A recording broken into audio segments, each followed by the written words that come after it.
대통령선거 여러분 꼭 빠지지 말고 하시길 바라고요. 그래서 그분이 이런 재미있는 가사가 옛날에 노래가 있었다고 소개하는 저는 못 불러봤는데요. 미국 놈 믿지 말고 소련 놈에게 속지 말고 일본 놈 일어선다 떼놈은 절대 믿지 말아라 그리고 조선 사람도 조심해라 뭐 이런 노래 옛날에 불렀다고 그래요. 이런 상황 가운데서 우리 그리스도인이 선거 잘 해야 되고요. 두 번째로는 여러분 스스로 믿음을 지켜내는 것이 더 중요합니다.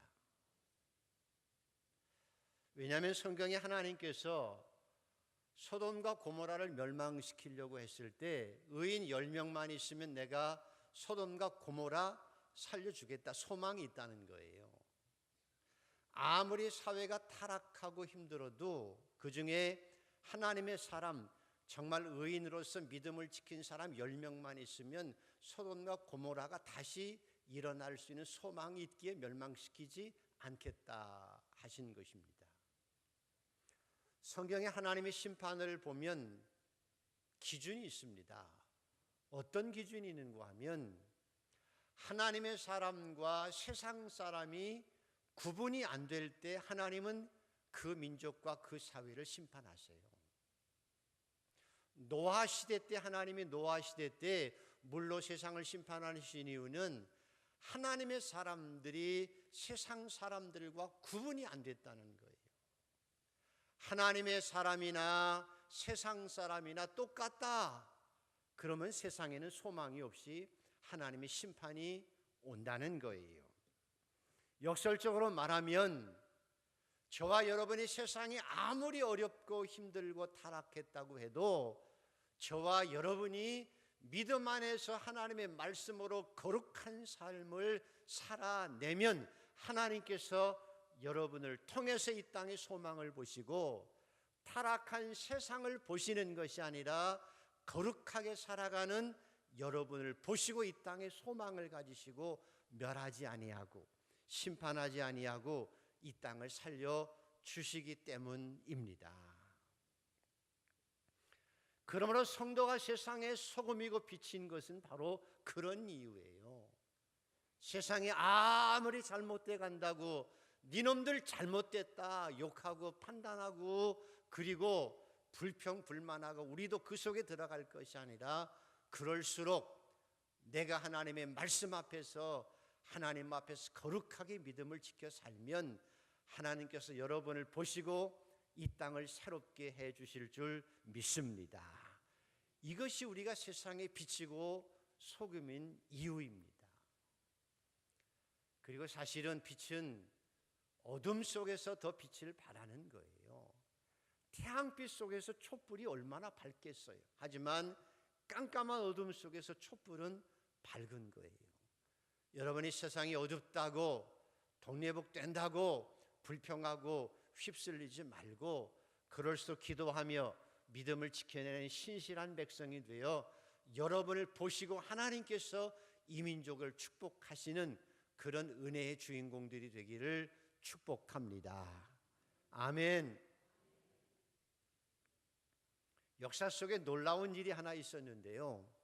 그 구한말 시대 소련, 중국, 일본이 우리나라를 먹으려고 막 애를 쓰고 있었을 때에 고종 황제께서 선교사들을 하루는 쫙 모으시고 선교사 그동안 얼마 안 됐지요. 선교사들을 모으시고 하시는 말씀이 내가 믿을 사람 아무도 없는데 당신들 선교사들은 믿을만하다. 내가 기독교인을 보니까 믿을만해. 그래서 내가 이 나라의 황제로서 이 나라를 기독교로 국교화하고 싶은데 당신들의 뜻은 어떠요? 라고 물으셨어요. 선교사들에게 우리나라를 국교화하겠다, 기독교로 국교화하겠다고 고종 황제가 제안을 했어요. 이거 얼마나 대박이에요. 선교사들이 좋습니다 라고 했으면 우리나라가 기독교 국교화가 될 수 있었을지도 모르죠. 근데 선교사들이 딱 무릎을 꿇고 뭐라고 그랬는가 하면 전하, 인간의 구원은 힘으로 되는 것이 아니고 인간의 영혼의 구원은 권력으로 되는 것이 아니라 십자가에 죽으신 우리가 믿는 예수 그리스도의 십자가의 헌신과 부활의 능력이 사람을 진정 구원하고 사람을 변화시켜야 세상이 변화시킨다는 걸 우리는 믿습니다. 그래서 우리는 기독교를 국교화하는 것이 아니라 우리 나름대로 복음을 전할 수 있는 허락만 해 주십시오. 이렇게 정중하게 거절을 하고요. 선교사들이 폈던 세 가지 주요 원칙이 있었습니다. 중요한 일이 세 가지가 집중을 했는데요. 그 중에 하나가 지금처럼 예수 천당, 예수 믿고 구원받으세요 하면서 계속 다니면서 노방전도 하고요. 그래서 방방곡곡의 시골에도 교회가 세워지고 우리 신앙의 어머니 아버지들은 교회 짓기 위해서 그 벽돌로 짓기 위해서 이 비녀 빼가지고 교회 지어서 지금도 방방곡곡에 교회가 있게 되어진 거예요. 두 번째는 의료 선교했어요. 우리가 아는 대로 세브란스, 고대병원, 이대병원 다 선교사들이 세운 병원이에요. 그리고 세 번째 집중했던 것이 뭔가 하면 학교 세운 거예요. 1885년에 언더두 아펜셀러 선교사가 부활제로 우리나라에 처음 들어와서 한 일이 뭐예요? 이나영, 조용필 데리고 감리교 아펜셀러 선교사가 감리교의 배제학당 세운 거고, 언더우드 선교사가 정동 32번지에 고아들 몇 명 데리고 자기 집에서 교육시키고 애들 성경 공부 가르치신 것이 경신학교거든요. 거기서부터 시작되고요. 놀랍게도 만 20년이 지난 후에 그들이 세운 교회, 그들이 세운 학교가 20년 만에 우리 대한민국에 2,000개의 미션 스쿨이 생겨났어요. 2,000개의 미션 스쿨을 이 땅에 세웠던 거예요. 그래서 이 민족이 오늘 세계 민족이 주목할 만한 대한민국,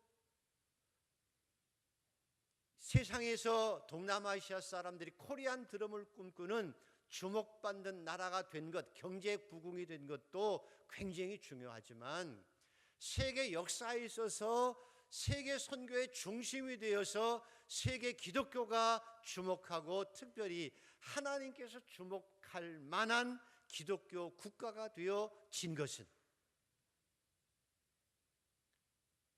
기독교인이 현재 제일 많잖아요. 대통령도 기독교인이 제일 많아요.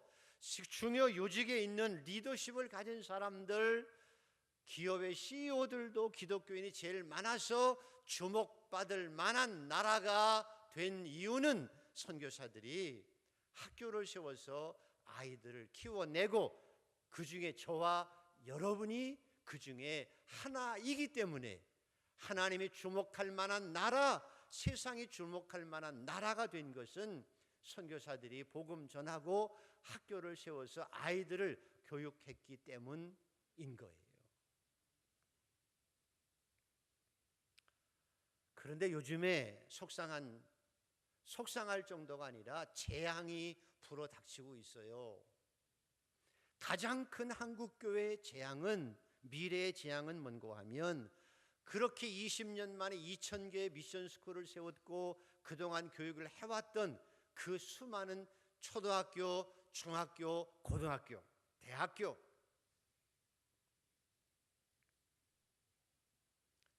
더 이상 초등학교, 중학교, 고등학교에서 미션 스쿨일지라도 성경 더 이상 못 가르쳐요. 정부가 돈줄을 다 주고 있잖아요. 교사들 봉급 다 주고 있고 요즘엔 무료 급식까지 다 해요, 정부에서. 너 이 돈 못 받으면 학교 운영이 안 되는 거예요. 미션 스쿨이라도 성경 가르치지 마라. 성경 가르칠 거면 돈 안 줘. 돈 안 주는 거예요. 교사들 봉급 못 받는 거예요. 그래서 성경 못 가르쳐요. 교육감이 잘난 사람이 나와서 한번 바꿨어요. 학원 인권 조례라는 걸 바꿔서 애들한테 성경 미션 스쿨에서도 못 가르쳐요. 가르치고 손들고 선생님 나 싫어요 하면 애 못 가르치는 거예요. 성경 못 가르쳐요. 인권인데. 왜 종교의 인권을 네 맘대로 하려고 그래? 좋은 취지였지만 더 이상 신앙교육을 못한 시대가 되어버리고 말았어요. 다는 아니지만 전교조가 있어서 눈치 보느라고 기독교인 교사들도 기독교인 교사회 서클 하나도 어렵고, 그로 내가 기독교인데 아이들 기독교 동아리 만들어서 하게 하고 성경 공부 가르치는 것, 그조차도 지금은 못해요. 다시는 130년 동안 일구왔던 모든 당시로 키웠던 그 모든 학통들 다 떨어져 내렸고 다 빼앗겨 버렸고 그냥 할 수 없는 녹되어 버린 그런 모습이 현재 한국교회 재앙으로 닥치고 있는 거. 아니, 현재 다 그렇게 하고 있어서 교회들마다 학교 완전히 녹아웃되고 말았습니다. 영적으로는 이게 완전히 넘어가고 만 거예요.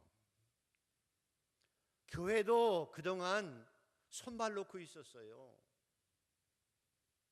교회가 교인이 많아져서 돈이 많아지면 학교에 투자했어야 돼요. 정부에서 돈 안 받고 우리는 미션 스쿨로 신앙으로 아이들 키우겠다, 박봉에도 아이들 키워내겠다 하는 의지를 가지고 학교도 섰어야 되고, 교회는 돈 많아지면 교회 큰 교회당 짓고 물론 선교사도 파송해야 되지만 그 돈 많이 유출할 것이 아니라 기독교 학교를 세워 갔어야 돼요. 그런데 큰 교회당 짓는 것이 마치 하나님의 축복인 것처럼, 사람 많이는 큰 교회 다니는 것이 마치 신앙의 우월감이 있는 것처럼 생각하고, 우리 교인이 1000만 명이다, 세계 선교사를 2번째 파송 많이 했다, 대통령도 기독교인이다, 국무총리도 장로다, 그렇게 폼나는 일만 추구하고 많이 살아왔기 때문에, 반대로 정말 미래의 아이들은 교회와 이 한국 교회가 정말 중요한 아이들은, 학교는, 교회 미래는 다 마귀에게 넘겨주고 마른 거예요.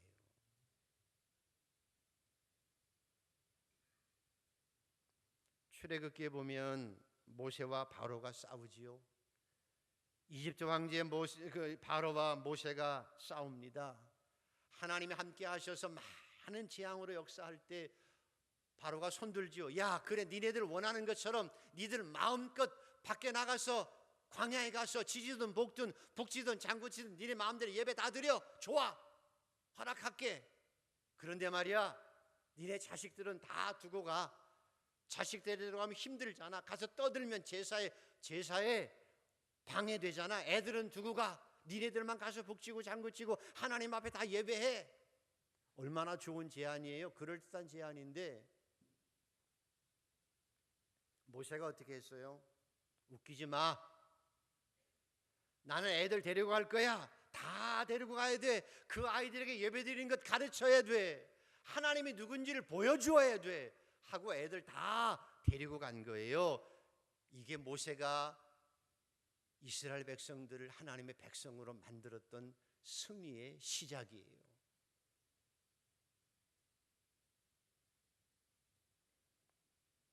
근데 그동안 우리는 아이들 가르치는 것이 밑빠진 독에 물 붓기로 생각돼서 안 했다는 거예요. 어른들을 위해서 큰 교회당은 지었지만 아이들에게 별로 투자하지 않았다는 거예요.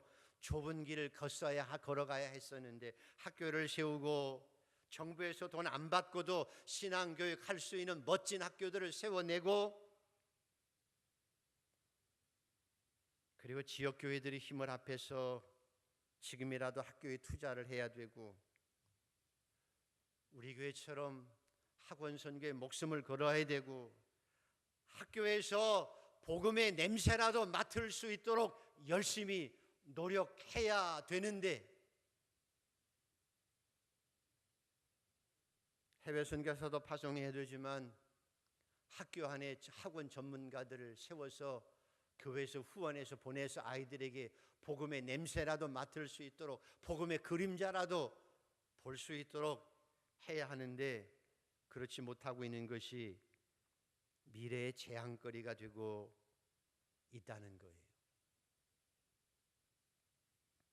그래서 사랑하는 한강의 성도 여러분, 우리 교회가 하고 있는 학원 선교에서 여러분 더 열심히 해야 될 걸 알고 교회 학교에 더 투자해야 된다고 하는 생각을 분명히 가지시고, 여러분이 허리띠를 졸라매더라도 우리 아이들은 믿음으로 신앙으로 키워낼 수 있는 복된 부모들이 되기를 주의 이름으로 축복합니다. 내가 허리띠를 졸라매도 아이들은 잘 믿음으로 키워내야 되는 거예요.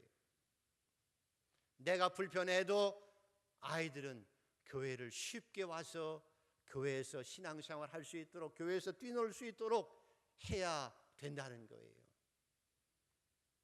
오늘 성경에 예수님께서 화내신 사건이 나오는데요, 별로 화 안 내신 예수님께서 오늘 화내셨어요. 왜 화내셨는지 한번 읽어보시겠습니다. 13절 14절 한번 읽어보시겠습니다. 왜 화를 내셨는지 시작.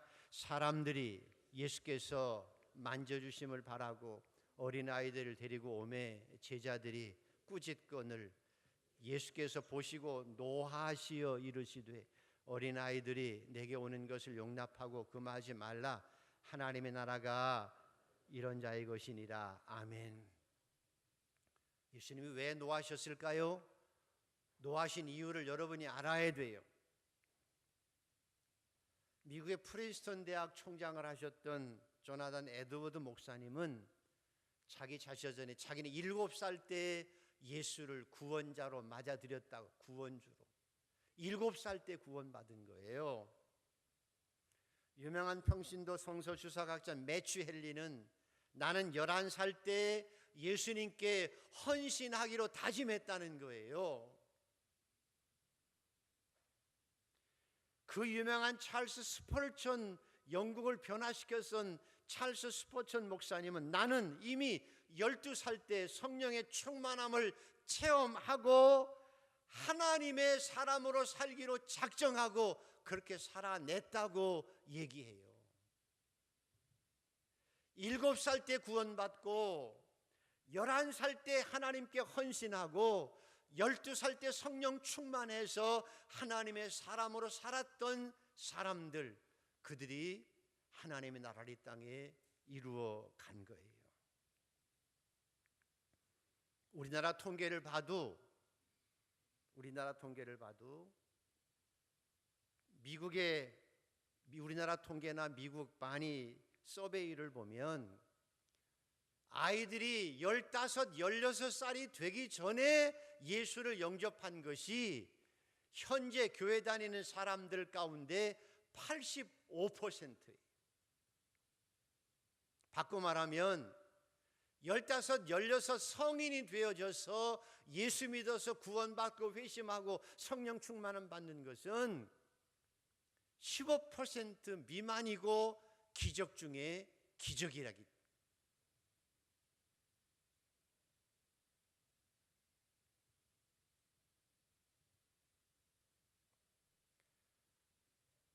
우리나라 통계도 보면 목회자들 가운데, 교회 장로님들, 권사들 가운데서 언제 예수 믿고 성령 충만을 체험을 받았느냐 할 때 중학교 2학년 때가 제일 많아요.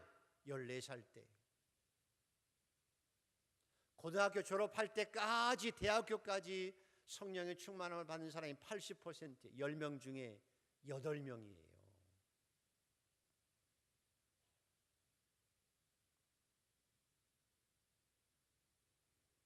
구세군의 창시자 어머니 캐더린은 8남매를 신앙으로 키우면서 어떻게 신앙적으로 그렇게 잘 키웠냐고 물을 때 비결은 단 한 가지라고 그랬어요. 어려서부터 마귀가 나쁜 습관을 심어주기 전에 나는 하나님의 말씀으로 좋은 습관을 먼저 키워주고,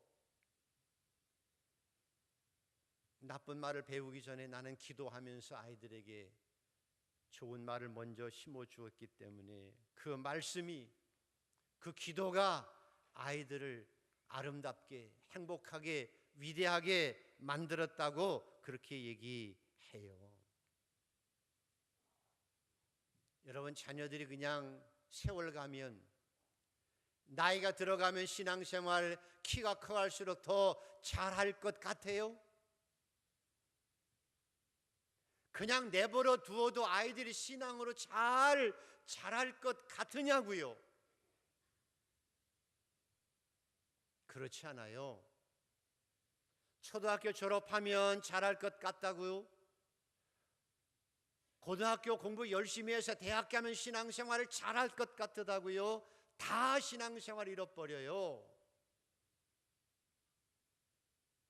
대학 졸업하고 취직생활하면 신앙생활 더 잘하고 성숙한 신앙인이 될 것 같다는 건 착각이에요.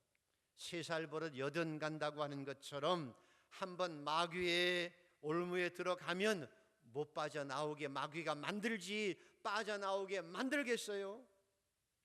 신앙생활은 저절로 알아서 때가 되면 하는 게 아니에요. 내버려 두면 갈수록 더 힘들어지고 마귀의 밥이 되어지는 거예요. 그래서 유대인들은 아이들 유치원 다닐 때, 초등학교 다닐 때 뭘 가르쳐요? 영어 가르치고 수학 구구단 가르치는 게 아니에요. 어려서부터 하나님의 말씀 가르쳐요. 달달달달 외게 만들어요. 나갈 때 외게 만들고 들어와서 외게 만들어요. 학교에서 하나님 말씀 외게 해요. 여름방학 때는 2달 동안 합숙훈련하면서 하나님의 말씀만 달달달 외게 해요. 멍청한 짓일 것 같으지요? 그래가지고 세상에서 어떻게 앞서가냐고 얘기하지요? 그러나 유대인은 앞서가고 있잖아요. 하나님의 말씀이 저들을 지혜롭게 하고 하나님의 말씀이 저들을 성숙하게 하고 하나님의 말씀이 저들을 담대하게 하고 하나님의 말씀이 저들을 지켜가는 거예요. 당당하게 기죽지 않고 하나님의 자녀라는 영적 자존감 가지고 비굴하지 아니하고 이 땅을 살아갈 수 있는 이유는 하나님의 말씀이 저들을 이끌어가기 때문이고 영혼이 잘됨 같이 범사가 잘되고 강건한 축복처럼 하나님이 저들을 복주시기 때문에 저들이 앞서가며 세상을 좌지우지하며 만든 거예요. 여러분도 이런 신앙의 용기가 있게 되기를 축복합니다. 애들 구구단 못 된다고 달달달 볶지 말고 하나님의 말씀을 외게 만들고 주일이면 학원과의 점수 더 높아지잖아 하고 쫓아내지 말고 주일은 너도 쉬어. 그리고 하나님께 와서 예배드리자. 그리고 말씀 배우자. 아이들을 믿음으로 키워낼 때 하나님이 여러분의 자녀들을 축복하고 더 놀랍게 하나님의 자녀로 당당하게 살아가도록 만들어 주실 줄 믿습니다. 교회가 해야 할 일이 뭘까요? 교역자들이 해야 될 일이 뭘까요? 그래서 가능한 한 어렸을 때 아이들을 교회 오게 만들어야 돼요. 우리 교회가 하고 있는 것처럼 체험학교, 성품학교, 학원 선교, 오감 베이비, 줄넘기 뭘 하든지 간에 아이들이 교회에 오게 만들어야 돼요. 한 번이라도 더 오게 만들어야 돼요. 와서 유리창 깨도 괜찮아요. 애들이 당연히 깨는 거지. 중학생들 얼굴 빨갛게 루지 칠하고 와도 괜찮아요. 청바지 찢어진 거 입고 와도 괜찮아요. 그래도 그 아이들이 그렇게 와서 머리 빨갛게 물들이게 와도 괜찮아요. 잘했다고 하세요. 야 임마 그 꼴이 뭐냐? 애들 안 와요. 그러면 왜 여러분이 아이들에게 영적 불구를 만들어요? 그렇게 와도 잘했다. 그래도 오는 거야. 가슴에 안고 예수님처럼 축복해 주면 그 아이들이 믿음이 들어가고 말씀이 들어가면 하나님 위대한 사람으로 성장하게 되어질 줄 믿습니다. 우리가 해야 할 일이 그거예요. 그리고 교사들은 아이들을 잘 양육하고 오늘 예수님이 왜 화냈죠? 애들은 가라 그랬잖아요. 제자들이. 그러니까 예수님이 화를 내신 거예요. 애들을 오게 해야 돼요. 그리고 오면 안아주어야 돼요. 자, 마지막으로 16절을 한번 읽어보세요. 예수님이 어떻게 하셨나? 15절 16절 시작. 내가 진실로 너에게 이르노니 누구든지 하나님의 나라를 어린아이와 같이 받들지 않는 자는 결단코 그곳에 들어가지 못하리라 하시고, 그 어린아이들을 안고 그들 위에 안수하시고 축복하시니라. 아멘. 여러분, 어린아이들이 오면 그냥 안아주시기를 축복합니다. 그냥 받아들여 주시면 돼요. 빨간 머리 물 들이고 와도 괜찮아요. 너 빨간 머리 앤처럼 멋지다, 그럼 되고요. 나는 청바지 찢어진 거 못 입어봤는데 너는 멋지게 입고 왔네, 그럼 되는 거예요. 그리고 기도해야 돼요. 교사들과 부모들이 기도해야 돼요.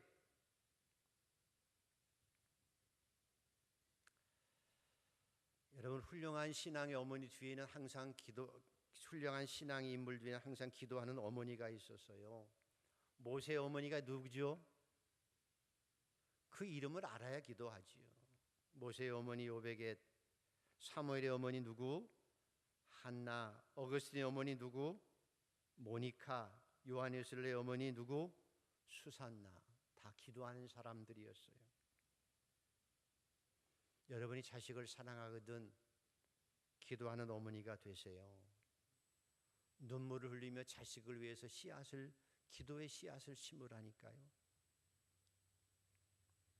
한 선원이 원숭이 새끼를 잡아서 데리고 가요. 배를 타고 하구를 내려가는데 저쪽에서 언덕에서 원숭이 애미가 막 쫓아오면서 꽥꽥꽥거려요.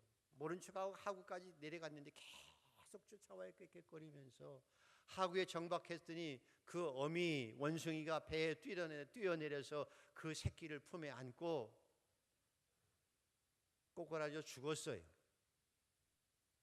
왜 죽었나 하고 배를 갈라보니까 창자가 끊어졌다라는 거 아니겠어요? 이걸 단장의 아픔이라고 그러잖아요. 창자가 찢어지는 아픔, 창자가 끊어지는 슬픔. 자기 애미가 자식을 위해서, 새끼를 위해서 창자가 끊어지는 아픔을 가지고 찾아오는 거예요. 이게 단장의 슬픔이지요. 내가 낳은 자식이 교회도 안 오고 세상에서 방황하고 마귀에게 질질 끌려다니고 있는데 애미가 잠이 와요? 새벽에 코 박고 잘 자신 있어요? 그게 그런 강심장이 애미 맞냐고요?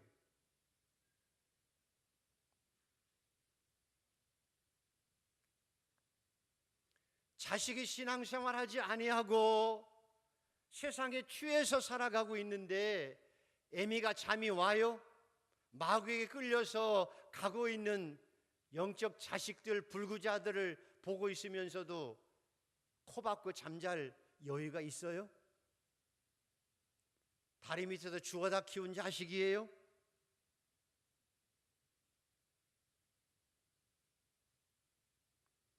여러분, 부모의 사명은 하나님께서 여러분의 자녀들을 여러분을 통해 낳게 하신 부모의 사명은 여러분의 자녀들을 물론 잘 키우는 거예요. 공부 열심히 시켜서 출세해서 돈 많이 버는 것도 중요하지만 그것 가지고 하나님 앞에 자랑할 수 있고 내가 자식들을 키워서 돈 많이 버는 자식으로 키워냈어요. 하나님 앞에 내 사명 다 했다고 얘기할 수 있어요? 아니에요.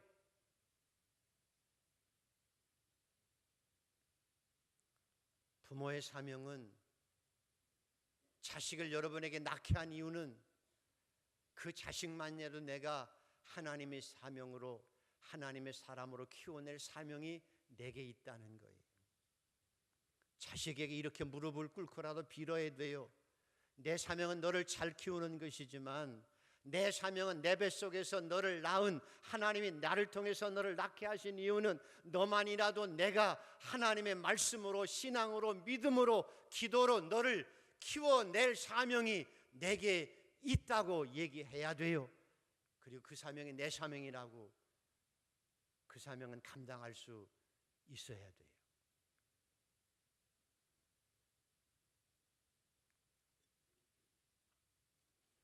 우리가 교회는 어린아이들을 영접하고 칭찬하고 잃어버리면 안 돼요. 부모들이 자식들을 밖으로 데리고 나가면 안 되는 거예요. 우리 민족의 비극이 70년 동안 현재까지 이루어지는 분단의 아픔이 누구 때문에 왔는가 하면 여러 가지 이유가 있지만 장본인 김일성이지요. 김일성의 외할아버지 강영욱 장로예요.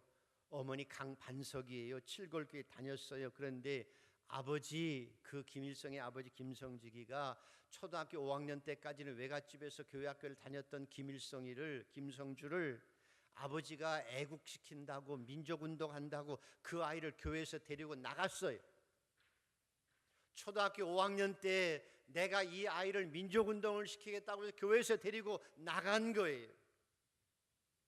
그래서 이 한반도의 평화가 왔나요? 반대로 민족을 피비린나는 동족산쟁을 만들고 이 민족을 망치게 하고 지금까지도 그 슬픔 가운데 우리가 살아가고 있잖아요. 애국 다 중요하지요. 그런데 교회 학교에서 왜 끌어내간 거예요? 그래서 교회에서 김일성 잃어버려서 그가 자라나서 이 민족에 이런 비극이 일어나게 되어진 거예요. 애국보다 더 중요한 건 하나님의 말씀으로 자녀를 양육하는 게 더 중요하고, 하나님의 말씀이 들어가면 저절로 애국해요. 저절로 효도해요. 저절로 나라와 민족을 위해서 힘있게 살아내는 선한 일꾼이 되어지는 거예요. 이 세상의 모든 복도 영혼이 잘된 같이 범사가 잘되고 강간한 복을 누리며 살아가는 거예요. 그러므로 사랑하는 성도 여러분, 여러분은 여러분의 자녀들을 믿음으로 사명으로 키워낼 수 있게 되기를 축복합니다. 그가 하나만으로 사명을 감당해야 돼요. 그래서 늘 기도하는 어머니가 되고 아버지가 되고, 오늘 말씀처럼 예수님처럼 안고 안수해주고 기도해주고 축복해주어야 돼요. 여러분이 자식을 축복할 때 자식이 축복을 받아요. 여러분의 말 한마디가 자식을 영적 불구자로 만들어요. 내가 잘못 던진 말 한마디가, 불신앙적 얘기가, 교회에 대한 잘못된 이야기가, 목회자들의 잘못된 이야기를 내가 무심코 했을 때 그것이 자식에게 비수가 되어서 영적 불구자가 되게 하는 거예요.